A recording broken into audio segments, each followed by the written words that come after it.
Hey everybody, sorry for the darkness. I'm in a hotel room in Canada at the World Drowning Convention, which is pretty cool considering I'm meeting pretty much about 75% of the people who I'm citing as references in my paper.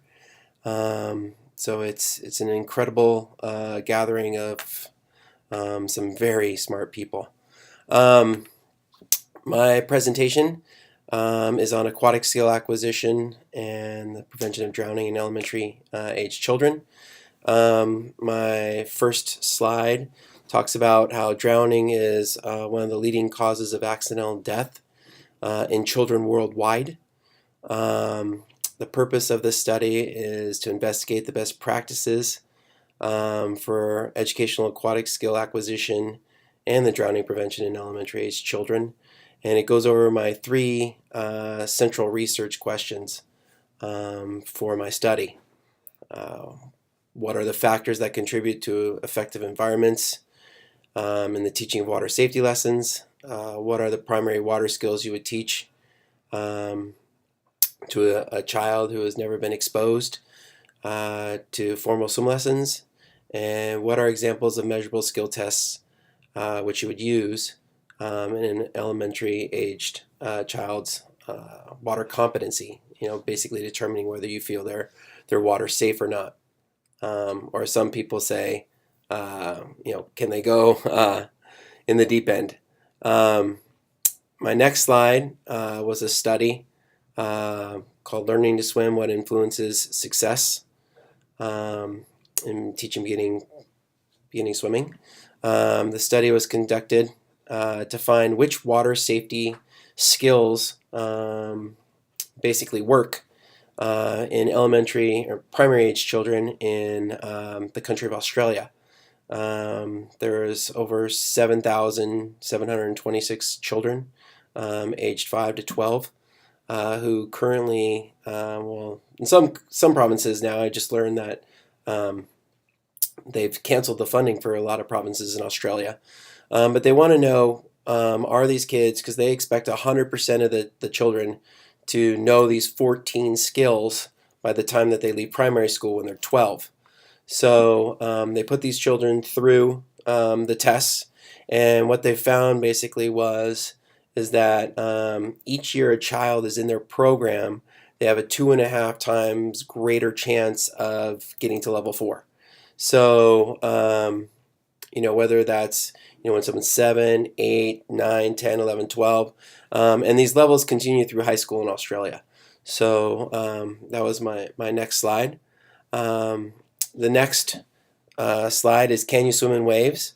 Basically what they did is they tested 11-year-old children in a calm water environment with 4 tests, and then they dropped a wave ball, which is a pretty cool thing, which creates waves in the pool. The waves turned out to be about 12 to 14 inches high, and then they retested the children with the waves going on, and they found a significant difference in the skill acquisition and the retention of those skills from calm water to the wavy water. I mean, as much as up to an 80% difference in completing the skill in calm water versus failing it in the open water, wavy water conditions.